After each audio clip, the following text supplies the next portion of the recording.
10 साल से लेके 19 साल तक चेंज चलता ही रहेगा। पिंपल आ गया तो भी प्रॉब्लम, पिंपल नहीं आया तो भी problem. Getting empowered is very important then your looks. किसी एक बच्चे को टारगेट करके उस पर ना कमेंट्स करना, उसको परेशान करना, तो इसको बुलिंग कहते। नमस्ते, मैं हूँ जिलडॉग और आज हमारे साथ है डॉक्टर आशा, जो कि एमडी है आशा हॉस्पिटल्स की, गुड़ीवाड़ा, आंध्र प्रदेश से। तो आज हम बात करने वाले हैं टीनेज यानी किशोरावस्था क्या होती है, क्या क्या हेल्थ प्रॉब्लम्स या क्या क्या इश्यूज हो सकते हैं। हम पूरे डिटेल में बात करेंगे डॉक्टर आशा से। Welcome doctor Asha. Thank you doctor Mamta, it's a pleasure to be with you. जी, शुरू करते हैं। डॉक्टर आशा, टीनेज या किशोरावस्था क्या होती है और हम इसके बारे में क्यों बात करना चाहते हैं? किशोरावस्था WHO के हिसाब से होता है 10 से 19 साल तक। ममता, बचपन से लेके किशोरावस्था में बहुत सारा चेंज जो अपेरेंटली दिखता है, उसके अलावा जो उसका मानसिक अवस्था है उसमें भी होता है। वो कल जाके हमारा समाज का नागरिक बनेगा, इसीलिए हमको इस पे ज्यादा ध्यान देना है कि वो शारीरिक अवस्था या और मानसिक अवस्था से भी दृढ़ हो। आज जो हमारे बच्चे हैं, जो बच्चों से तो बड़े हो गए हैं, लेकिन कल जाकर वो युवा बनने वाले हैं। तो हमारी युवा पीढ़ी स्ट्रांग हो, इसके लिए हमें टीन एज में ही उन्हें स्ट्रांग बनाना है, फिजिकली, मेंटली।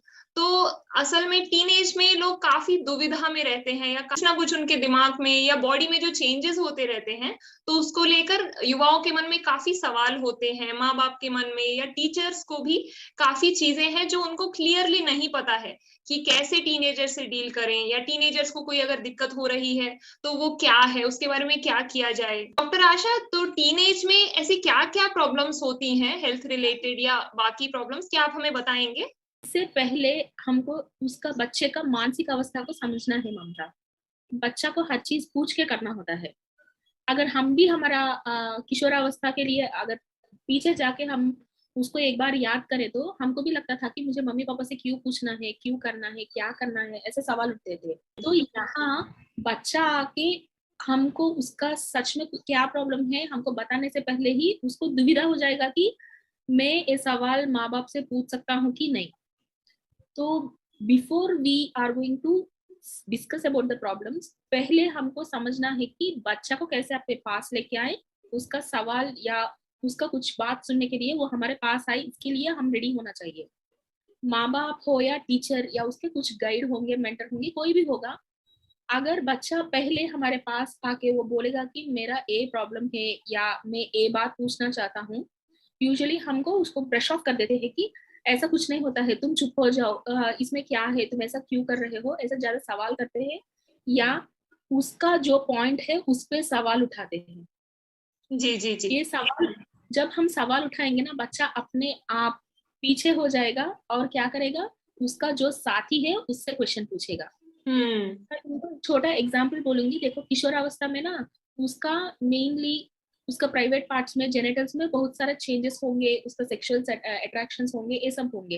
अगर माँ बाप या टीचर उसको रेडीली एक्सेप्ट करेंगे और उसका बात सुनने के लिए तैयार होंगे, तो बच्चा आके हमसे पूछेगा। नहीं तो क्या करेगा, अपना फ्रेंड से जाके सेम सवाल पूछेगा, तो तुम अलग जवाब दोगे और वो दूसरा और जवाब देगा, ताकि उसका सही समाधान नहीं मिलेगा उसको।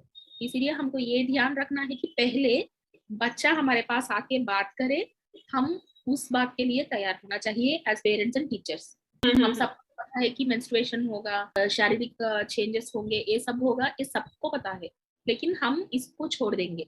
तो अब हमको ये करना है कि हमारा माइंडसेट को चेंज करना है। पहले सबसे प्रॉब्लम्स को डिवाइड करेंगे, तो एक होगा जनरल प्रॉब्लम, दूसरा होगा न्यूट्रिशन रिलेटेड प्रॉब्लम, मानी उसका पोषण का संबंधित प्रॉब्लम, तीसरा होगा उसका सेक्सुअल रिलेटेड प्रॉब्लम। पहले जो प्रॉब्लम है वो होगा कि वो हर बात पे बोलेगा कि मेरा पिंपल हो गया है। पिंपल आ गया तो भी प्रॉब्लम, पिंपल नहीं आया तो भी प्रॉब्लम। तो अगर बच्चा हमारे पास आके बोलेगा कि हाँ मेरा पिंपल हो रहा है, तो अनलेस एंड अनटिल वो उसका कितना ज्यादा स्कार बना रहा है या पिंपल इस भाग से नीचे आ रहा है, तब जाके हमको उसको ज्यादा इंपॉर्टेंस देना है। बिकॉज हार्मोनल चेंजेस नए नए बनते हैं ना, इसीलिए हर किसी का पिंपल होता है। वो तो स्वाभाविक है ना। यूजुअली लड़कों में क्या होता है, उसका मूंछ का बाल निकलेगा ना, पहले दूसरा फ्रेंड का निकल गया तो वो बड़ा प्रॉब्लम है। वो घर आके हमको बोलेगा कि मम्मा या पापा या टीचर को बोलेगा कि उसका निकल रहा है, मेरा क्यों नहीं। और हमको छोटा बच्चा साथ में उसको चिढ़ाएगा ना कि तू तो छोटू है, और बच्चा उसको दिल में लेके बैठता है। एज पेरेंट्स टीचर्स हमको उसको समझाना है कि बेटा ये नॉर्मल है, 10 साल से लेके 19 साल तक चेंज चलता ही रहेगा। अगर आज नहीं हुआ तो आप 16 साल तक ये अवस्था पहुंच जाओगे। हम उसको एश्योरेंस और रीएश्योरेंस देना है। हमको ये काम जरूर करना है as elders who are guiding the child. अगर ये नहीं किया तो वो मानसिक अवस्था से बहुत ढीला हो जाएगा और वो खुद सोचने लगेगा कि उसका ग्रोथ स्टॉप हो गया है, ऐसा कुछ उसका मन में बैठ जाएगा। तो जो शारीरिक चेंज है, जो फिजिकली जो बॉडी में चेंज हो रहे हैं, वो 10 से लेकर 16 साल के बीच कभी भी हो सकते हैं। तो आपके दोस्त का हो गया, आपका नहीं हुआ तो भी, तो 16 साल तक कम से कम इस बारे में चिंता ना करें। किसी का धीरे होता है, किसी का प्रोसेस तेज भी हो सकता है, तो सबका अपने अपने हिसाब से होता है, तो आपको कोई टेंशन लेने की जरूरत नहीं है। और दूसरा बात है बॉडी डिस्मॉर्फिया भी बोल सकते हैं। इसमें क्या है, उस अपना शारीरिक रूप से वो कैसी दिखती है, सुंदर है कि नहीं, ये सब पे बहुत ज्यादा ध्यान होता है लड़की लोग को। और इसमें क्या है, वो कुछ भी नहीं खाएगी, वो शारीरिक रूप से नॉर्मल है तो भी लड़की खुद फील होने लगे कि मैं शायद ज्यादा मोटी हूँ, या शायद मेरा कुछ मेरा फेस वगैरह अच्छा नहीं है, मेरा एक्नी हो गया है। ऐसा अगर तुम ऑब्जर्व करो तो कोई भी 12 to 18 ईयर ओल्ड लड़की अपने आप को खुद सुंदर समझते हुए तुम पाई हो क्या? नहीं। अगर तुम पूछो जाके कि तुमको लगेगा कि हाँ ये लड़की सुंदर है, तुम जाके पूछोगे तो वो सॉन्ग सुनाएगी कि मेरा ये प्रॉब्लम है, वो प्रॉब्लम है। तो one thing what you have to reassure in case of girls is you have to get empowered. Getting empowered is very important than your looks. ये हमको लड़की का ब्रेन में बिठाना है। बचपन से नोशन होता है कि लड़की को सुंदर होना है, लड़की को सुंदर होना है, ऐसे नहीं। हम बच्ची को खुद से खड़ा होना है। इस बात का भी पेरेंट्स एंड टीचर्स उसको बात पे जुड़ाना है कि तुम खुद का शक्ति बनना है। इस चीज का हमको गर्ल्स में ज्यादा ध्यान देके उनको समझाना है। ये बॉडी डिस्मॉर्फिया तो वो लड़की हो या लड़के को, किसी को भी हो सकता है। कुछ लड़के भी जो इसी डिप्रेशन में फील होंगे कि अगर मैं मोटा हो जाऊंगा तो कुछ प्रॉब्लम हो जाएगा, या बगल का जो लड़का है वो इसको चिढ़ाएगा। तो as parents and teachers you need to reassure, बच्चा को तसल्ली देना है कि हाँ ये सब तो एक नॉर्मल प्रोसेस है। पतला होने में प्रॉब्लम है, मोटा होने में प्रॉब्लम है, तो इस उम्र में सबको चिढ़ाना तो नॉर्मल ही है। तो आप किसी बात को दिल पे ना ले कि मैं पतला हूँ या मैं मोटा हूँ या मोटी हूँ। अच्छी डाइट लें, अच्छे से खाना खाएं, और आप यही आपकी उम्र है कि जब आपको पढ़ना है, आप इस उम्र में अच्छे से पढ़ेंगे तभी आप आगे बढ़ पाएंगे। आपको अपने पैरों पर खड़े होना है, खास करके लड़कियों को, कि आप आगे जाकर किसी पर भी डिपेंडेंट ना रहें। ये बात इंपॉर्टेंट है। थैंक यू डॉक्टर आशा, बहुत अच्छा पॉइंट कहा आपने। अगर कोई बच्चा हमको चिढ़ा रहा है, हम जब बुरा फील कर रहे हैं, हमको एक बात ध्यान में रखना है कि हम किसी को चिढ़ाना नहीं है। जी जी जी। ताकि हम कितना बुरा फील कर रहे हैं आगे का बंदा भी वैसे ही फील करेगा ना, इसलिए हमको ऐसा नहीं करना है। Respect should be mutual. जब आप सामने के लड़के को रेस्पेक्ट करोगे, तुमको रेस्पेक्ट ऑटोमेटिकली मिलेगा। Bullying is a very bad habit and it is usually seen in teenagers, which you should not encourage as a parent and a teacher. किसी एक बच्चे को टारगेट करके उस पर ना कमेंट्स करना, उसको परेशान करना, तो इसको बुलिंग कहते हैं। तो इससे जो है बच्चों पर काफी मानसिक दबाव या काफी टेंशन हो जाता है। तो मैम इसके बारे में आप क्या कहना चाहेंगे? इसमें मेन रोल प्ले करता है पेरेंट्स का और टीचर्स का। ऐसा होता है ना कि घर में माँ बाप बोलते हैं कि देखो देखो उसको देखो, देखो देखो इसको देखो। ऐसा बात अगर घर में चालू होता रहा और बच्चा उसी एनवायरनमेंट में अगर बड़ा होगा, तो सोचो कि बच्चा क्या सीखेगा।